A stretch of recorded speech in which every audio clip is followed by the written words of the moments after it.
ஓம் சாய்ராம், ஜெய் சாய்ராம்.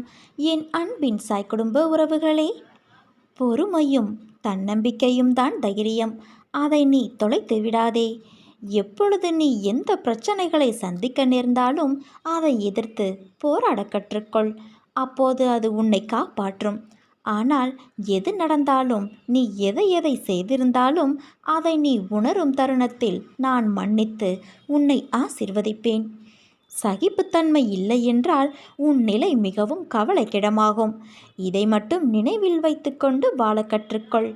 நீ எவ்வளவு பெரிய வம்சாவளியை சேர்ந்திருந்தாலும், ஒழுக்கத்தோடும் சிறந்த நற்குணங்களோடு இருந்தாலும், வறுமையின் காரணமாக மிகவும் கடினமான சூழ்நிலையில் இருந்தாலும், அனைத்தையும் ஏற்றுக்கொள்ளும் மன தூய்மையும் தன்னலமற்ற சிந்தனைகளும் எண்ணங்களும் இல்லை என்றால் எதையுமே நீ எதிர்கொள்ள முடியாது, சாதிக்கவும் முடியாது. அதற்கு மிகவும் முக்கியம் சகிப்புத்தன்மை. இது மட்டும் உனது வாழ்க்கையில் இல்லாவிட்டால் உனது வாழ்க்கையை பறி போய்விடும்.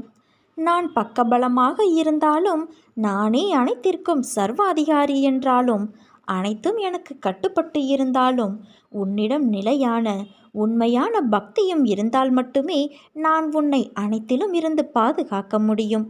நம்பிக்கையையும் சகிப்புத்தன்மையும் உனது தைரியத்தையும் நான் உன்னிடம் இருந்து எதிர்பார்க்கிறேன். உனது வருகைக்காக நான் காத்திருக்கின்றேன். நான் உனக்கு உனது மனநிலையை புரிந்து கொண்டு அழைப்பு விடுத்திருக்கிறேன்.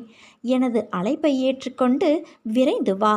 அப்பா உனக்காக எனது விழி திறந்து எனது தர்பாரில் உனக்காக காத்திருக்கிறேன். என் தங்கமே, எனது அனுமதியின்றி எதுவும் நடக்காது. எவரையும் நெருங்க முடியாது. எனது அனுமதியின்றி என் மண்ணில் பாதம் பதிக்க முடியாது. உனக்கு ஏற்பட்ட துயரங்கள் அனைத்தும் உன்னை விட்டு விலகிவிடும். என் செல்வமே, தன்னம்பிக்கையை இழந்து விடாதே. அனைத்தும் விரைவில் மாறப்போகிறது. நீ எதற்கும் பயப்படாதே, கலங்காதே. உன்னில் நிச்சயம் வெற்றி என்ற தீபத்தை நான் ஏற்றுவேன். நான் எங்கும் எப்போதும் உனக்கு துணையாக, உன்னோடு அரவணைப்பாக நான் இருப்பேன். நீ என் கூடவே இருந்தும் எனக்கு ஏன் இவ்வளவு சோதனைகள் என்று நீ வருந்துகிறாய்?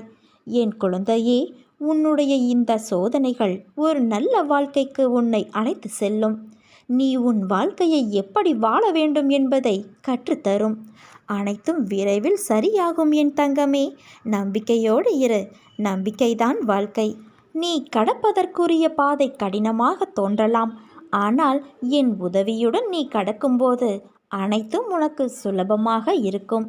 என் உதவி வேண்டி நீ எப்போது என்னை நாடி வந்தாலும் அடுத்த நிமிடமே உனக்கு என் உதவி கிடைக்கும்.